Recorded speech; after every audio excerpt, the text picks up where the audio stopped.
بسم الله الرحمن الرحيم نحمده ونصلي على رسول الكريم أما بعد. So inshallah we're discussing this hadith, and this hadith is one wording we have here, but there are three similar wordings which come in Mishkaat, and the other books have different riwayat.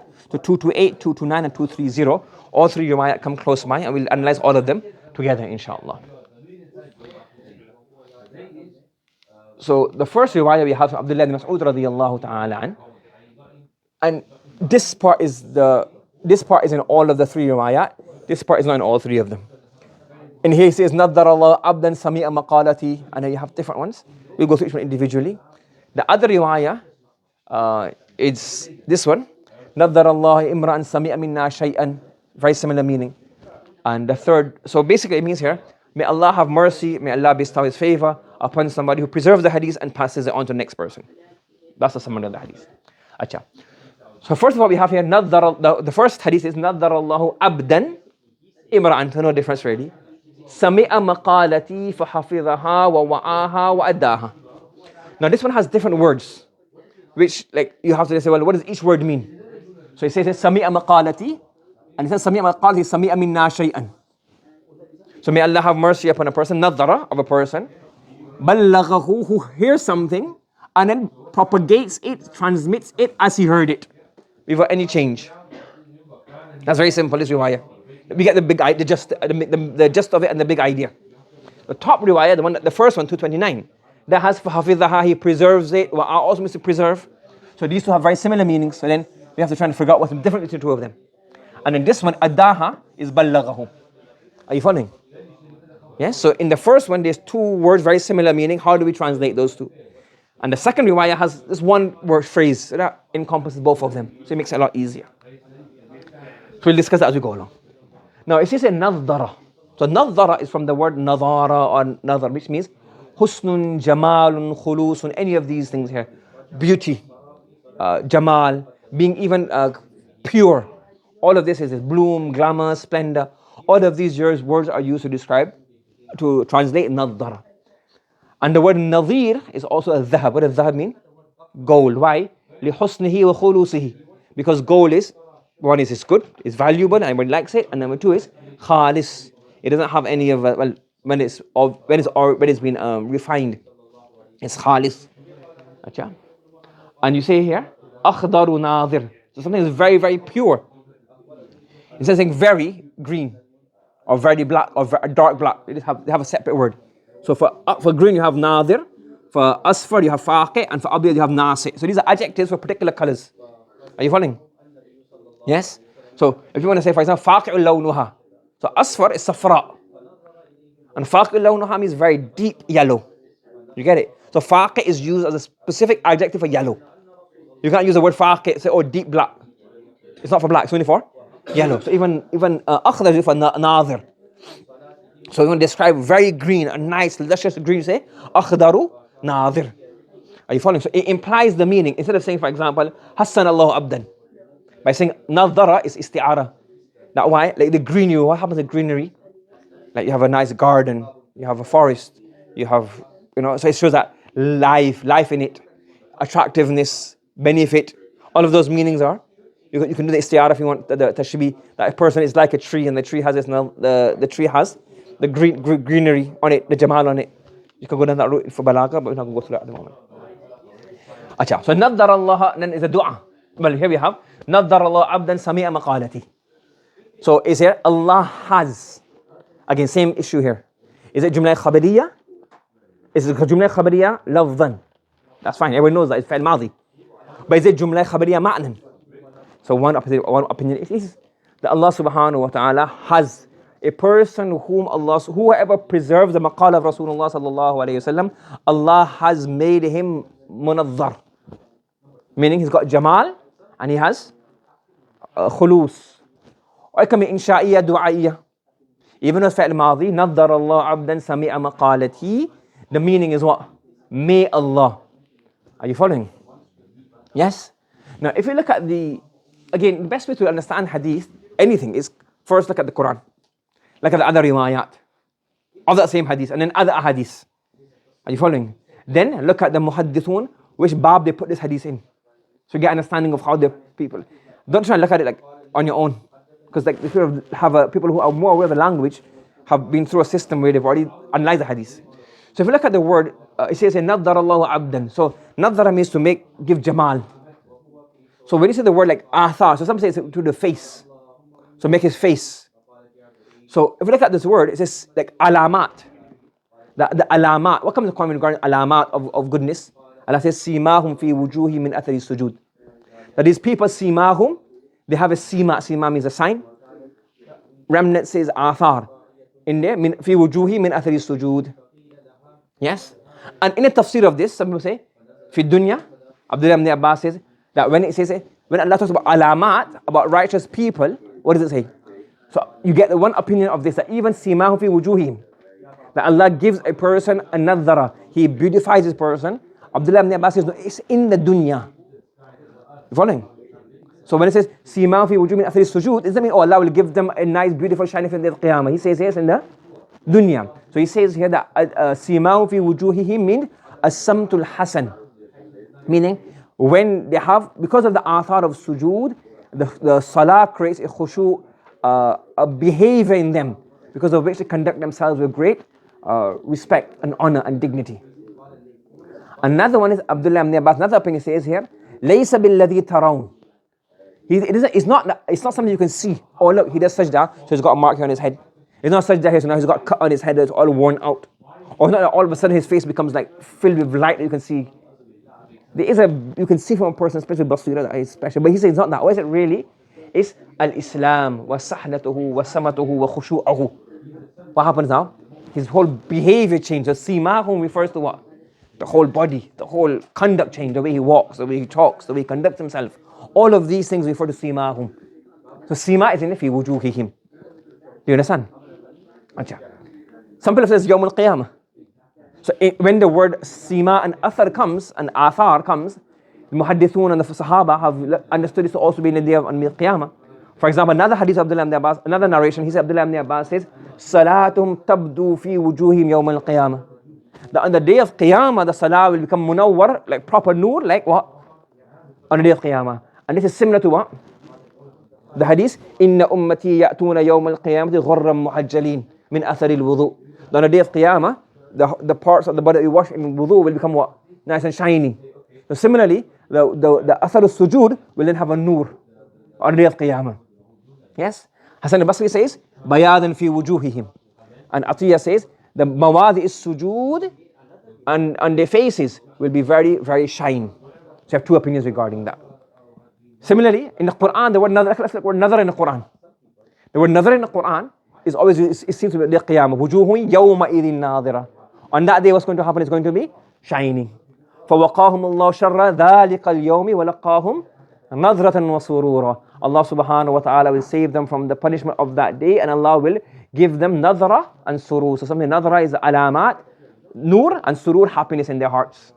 And عَلَى الْأَرَائِكِ يَنْظُرُونَ تَعْرِفُ فِي وُجُوهِهِمْ نَضْرَةَ النَّعِيمِ. So the word nadhra in the Quran is always used in the hereafter context. Bismillahir Rahmanir Rahim. Nahmaduhu wa nusalli ala rasulil kareem, amma ba'd. So to summarize the different opinions regarding the nadhar Allahu abdan sami'a maqalati, we said this can either refer to the dunya, that in the dunya there is nadhara, and it can either be on the jism, and some ulama have said that this is actually a jamal and a husn, but obviously me and you and everybody can't see this nur, but there's a nur on the face, correct? And some said that it's not necessarily to do with the jism, it's to do with the qalb. Allah creates in nadhara, in jamal and husn in the heart, and whatever's in the heart manifests on the body. So when it manifests on the body, that becomes khushu wa samtun hasanun. Understood?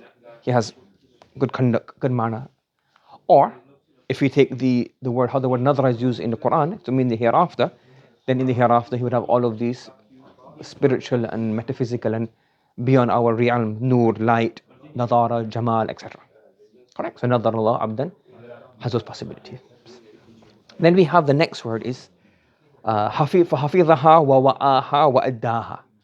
And I mentioned to you before that the riwayah for فبلغه كما سمعه is very simple, because it means سمعه, so he preserves it, and then بلغه, he conveys it. But this first riwayah has حفظها ووعاها وعداها. It's 3 different words. So then what's the mahmil and the intended murad of each of these different meanings? So one possibility is that حفظها is بالقلب أو الكتابة. Are you following? So you memorize it, and kitaba is you store it. So the hafidha is referred to the initial, we could say the akhd. The first time he's taking the information. The first time he's taking the knowledge. And then the wa'aha is then made from the word wi'a'un, and wi'a'un means contained, and he stores it. That would mean dama ala hifdhiha wa lam yansaha. So if he says فَبَلَّغَهَا كَمَا سَمِعَهَا, then it is very simple.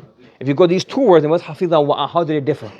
So then one possibility and an easy way of understanding it is ikhtilaf regarding this, but one easy way is hafidha is the initial, like in the class, in the dars, listen to the Prophet sallallahu alaihi wasallam, and then wa'aha is that you preserve it, either in the takrar of it, keeping it preserved until you do ada of it.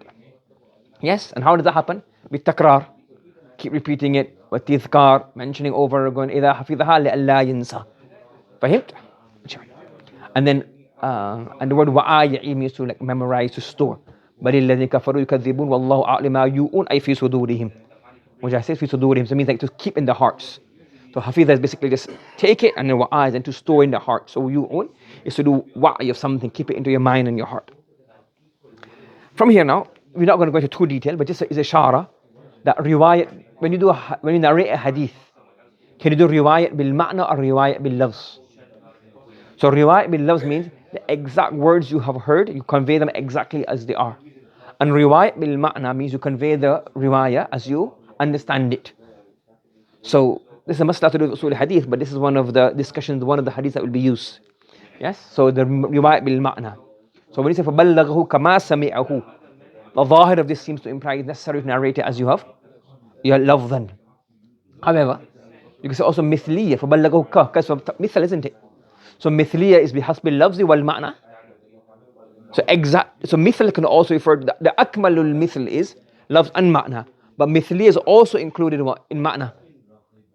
Are you following? So mithliya doesn't only include, and this is a small ishara towards the discussion that will come in usul hadith. Okay? Achha. Then you have the next part of the hadith where the Prophet sallallahu alaihi wasallam says, فَرُبَّ هَامِلِ فِقْهٍ غَيْرِ وَغَيْرُ فَقِيهٍ وَرُبَّ هَامِلِ فِقْهٍ إِلَى مَنْ هُوَ أَفْقَهُ مِنْهُ. Now rubba is for takthir. We have this discussion before in al-kubra. That is rubba, what's the asal and the haqiqi meaning of rubba. Some say takthir, some say taqaleel, and the other meaning is majaz. Here for takthir, definitely. Yes? Achha. Now what does fiqh mean? Fiqh means ilmul bishay wal fahm. To understand something, to know something. And normally when the word fiqh is used, it refers to deen. وَغَلَبَ فِي ilmi deen. So you normally don't say he has fiqh and saying he's a good mechanic or a good engineer. It's normally lughatan is, but when you have a mustalah, you stick to the mustalah. The mustalah of fiqh in the sharia is to do with deen. And that's why Abu Hanifa rahmatullah, and even in our times, like knowledge has branched off and there are so many sub branches. Are you following? But originally before, it's reported Abu Hanifa rahmatullah alayhi said, al-fiqhu ma'rifatu nafsi ma laha wa ma alayha. For the nafs to understand what are its rights, wa ma alayha, what are its responsibilities. Meaning fiqh fi deen. And that doesn't include, it just means understanding deen. And that's why there's one book, is it Imam Abu Hanifa's or not, it's Ikhlāf, it's called Al-Fiqh Al-Akbar in Aqeedah. Yes? So meaning the greatest fiqh, meaning Aqeedah, the greatest understanding, to know what you believe in. So the word fiqh later on meant what we call in Urdu Masla Masail, like the Juz'iyya, the Furu'. But originally when it says Faqahu fi Deen, it's not necessarily talking about making a mufti. It's talking about what? The understanding of deen as a whole. And then each of these then branched off. You have fiqh, and you have hadith, and you have Quran. But fiqh then in those times refer to all of the branches. Okay, so remember this statement. Al-fiqhu ma'rifatu nafsi ma laha wa ma alayha. Now, in terms of i'rab, there is two possibilities.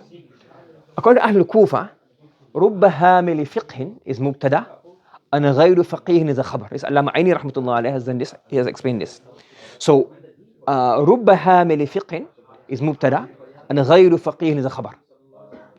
Are you following? And then what is translated as? Many persons who possess fiqh. Hamala yahmilu, to lift. So they've taken it onto them, they possess it, they have it in their possession, in their ownership. So many persons who possess information within the which the fiqh is contained. Like it's a translation, but very sharah. A translation is explanatory. So many people, because rubba and hamil fiqhin, they take the fiqh, they have the information of the fiqh, but they are not faqih, meaning they do not have the understanding and the depth of what this hadith, what this, well, not basic hadith, but what this ayah, what this statement of the Prophet has, or even the statement of the Sahaba implies. Are you following? Somebody later may come and say, well, this is very deep, has a deeper meaning realized. So rubba hamil fiqhin mubtada, maybe ghayru faqihin. So many people who are hamil of fiqh are not faqih. And Ahlul Basra, they say that rubba hamil fiqhin is well, ghayri faqihin is majroor and it's a nat. And the khabar is mahdhuf. So rubba hamil fiqhin ghayri faqihin yujad. And that transition will be what? Many persons who possess the information within which the fiqh is contained, who are not faqih, well, they are. So this is like the khabar, exist. So there are many people who are hamilu fiqh ghayri faqih. Are you following? So there's two possibilities. You understand? There's two possibilities in this. And this is interesting that we always do in the Ahlul Basra, they always say what? Rubba is harfu. What? Jar. And then we say harfun jar. Harfun jar. Shabihun bizaid. However, Ahlul Kufa, they say rubba is a ism mudaf. Ahlul Kufa have a lot of easy masail. You should study the masail. Because what we have now is the Basra, there is ghalib in the nahwa. Okay? Correct. Are you following? Yes? And then we have in Riwayah 230, next one, is rubba muballigh. Now here, because Ow'a, there's no i'rab on this. In here, faqih, you have to say ghayru or ghayri. When you say ghayri or ghayru, you give away what your inclination is, or you don't know, you're just guessing one of them, you don't know what you're reading. But when you say Ow'a, that's what ibara is taqdiri. The i'rab is taqdiri. So in here, this comes in Bukhari as well. So you don't know, like, people get away with reading it, don't understand, okay, what am I reading? What's the, like, i'rab of this? So rubba muballigh, many people to whom, so that means there are many people to whom the information has been conveyed, meaning this is the first source. This is the muballigh. This is the muballigh. The muballigh. He's the muballigh al-awwal. The muballigh al-awwal. So many muballigh are ghayr faqih. Oh, sorry. Yes, sorry. So muballigh number 2. Muballigh number 2. So he's referring to here. Many muballigh number 2. And this muballigh number 1 is considered to be the sami'. It's sami'. He's a muballigh number 1 is a sami'. So rubba muballigh, Ow'a, wa'aja means to preserve better, understand better.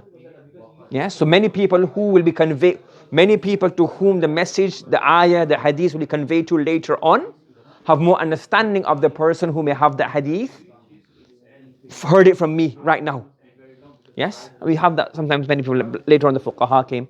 So obviously within the Sahaba you had many fuqaha, and from Sahaba you have non-fuqaha, and from Tabi'in you have some who are more afqah than those who have heard it initially. So the first part of the hadith, which comes in all the riwayat, in different words have come, being explained. Now this riwayah has additional statement. It says, ثلاث لا يغل عليهن قلب مسلم. ثلاث لا يغل عليهن قلب مسلم. Now this word al-ghayn wal-lam, if you look in maqayis al-lugha of Ibn al-Faris, he says that the word ghayn and lam, that madda is takhallul shay'in wa thabatu shay'in. It has this meaning of to do what? To go in between something, or for something to stay firm. That's what the ghayn lam madda implies. For example, ghulla and ghalil, both of these are called thirst. So it stays in you and it's penetrating into your stomach. It's thirst. Similarly, ghalil is also called hatred. Yes, ba'irun ghallan, and what's ba'irun ghallan? Very thirsty coming. And al-ghalal, al-ma'ul jari bayna shajar. So if small, you have like a trees in a forest. You have a rainforest, you have a forest, and in between the trees you have the little streams flowing down. That's called al-ghalal. Because it's what? Between takhallul. It's going between the khilal, it's coming between the trees. And ghulul fil ghun, when you have a treasury, not treasury, when you have treasury, or even when you have the booty from the war. And they call ghulul. What's ghulul mean? Yukhfa ash-shay'. he conceals them. The person, what does he do? He conceals something. He doesn't give it to the main plot. He just takes it as if he's dua. He's put it in his clothing. He's in ghulul. What's he done? He's got that item he stole. He got his ring. He stole it. He put it inside of it, and he's taken it away. Are you following? That's called ghulul. And then ghil is وَنَزَعْنَا مَا فِي صُدُورِهِم مِّن غِلٍّ. Ghillin is something what's penetrating to your heart, hatred. So the ghulla is penetrated is thirst. This is the hatred. So that word has the meaning of this. So when he says here now la yaghillu, there's two ways of this. One, he says bab if'al. So bab if'al la yughillu. It's from ighlal. And aghalla yughillu mithlu khiyana. So la yughillu. Or it can be la yaghillu, meaning, so this is from ighlal and it means khiyana. Or it can be from ghalla yaghillu bab daraba yadribu and it means ad-dighnu, meaning hatred, malice, enmity. Correct? So this can be read two ways, la yaghillu or la yughillu. Fahimt? Acha. When you have these two words, then how would you translate each one of them? You can translate when you say here, does not betray, is not treacherous, or does not have hatred. So thalathun, so the text is thalathun, there are three things. There is no ghil or no ighlal. The heart of a Muslim does not do ighlal or he does not do ghil alayhinna. So three things, alayhinna, the heart of a Muslim does not do ghil or ighlal. I'm not really helping you, am I, with these words. I'm trying to explain bit by bit as you go along. Okay? Now, alayhinna can have two possibilities. Maf'ul ma'ahu, maf'ul bihi ghayr sarih. Meaning, fihinna.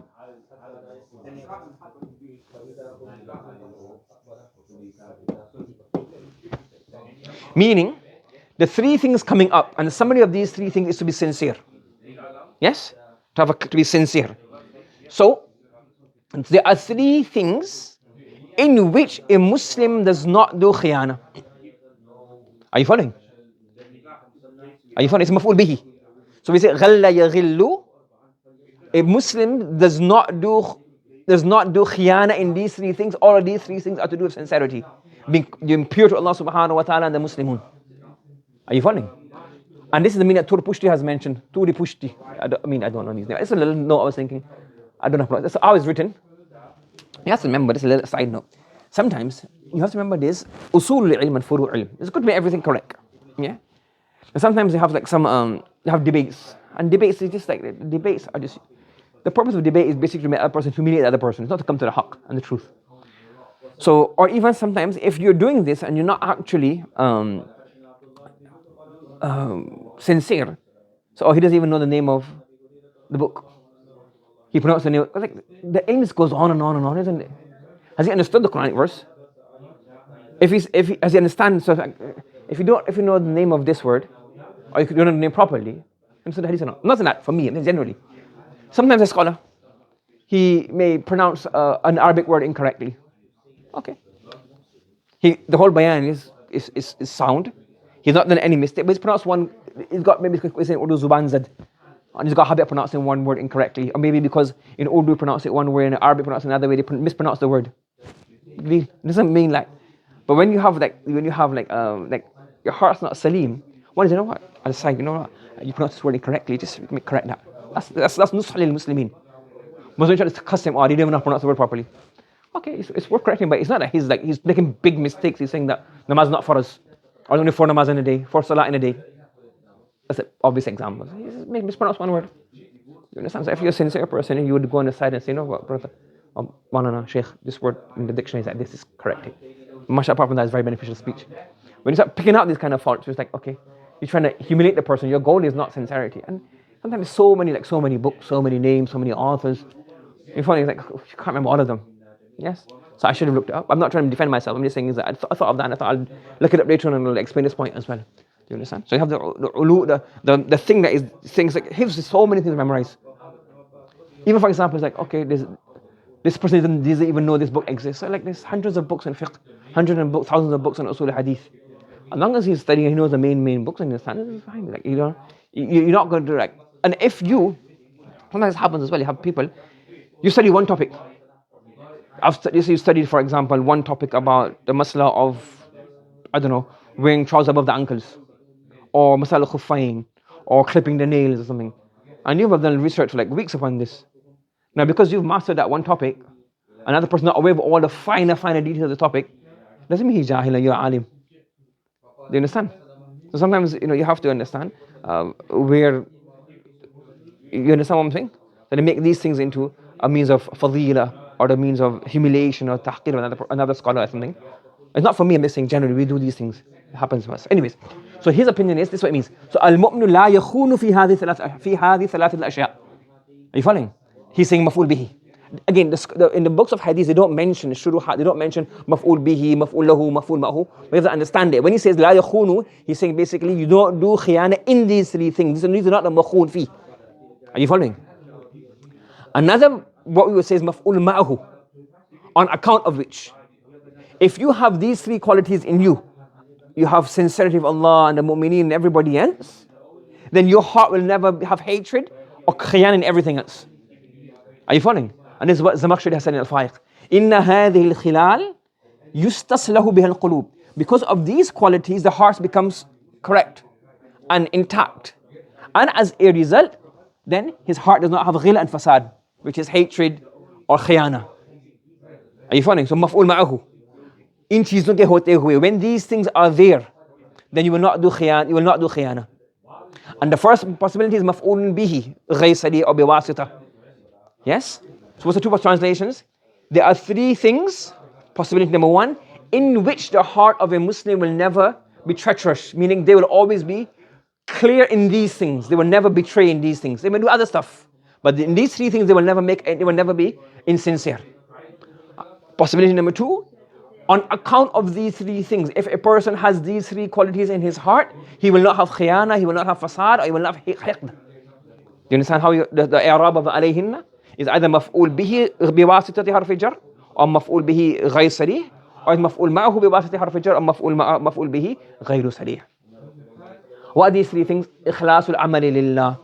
To have ikhlas for Allah subhanahu wa ta'ala. We've explained this beginning of the book and it's many times in the Nasiha as well.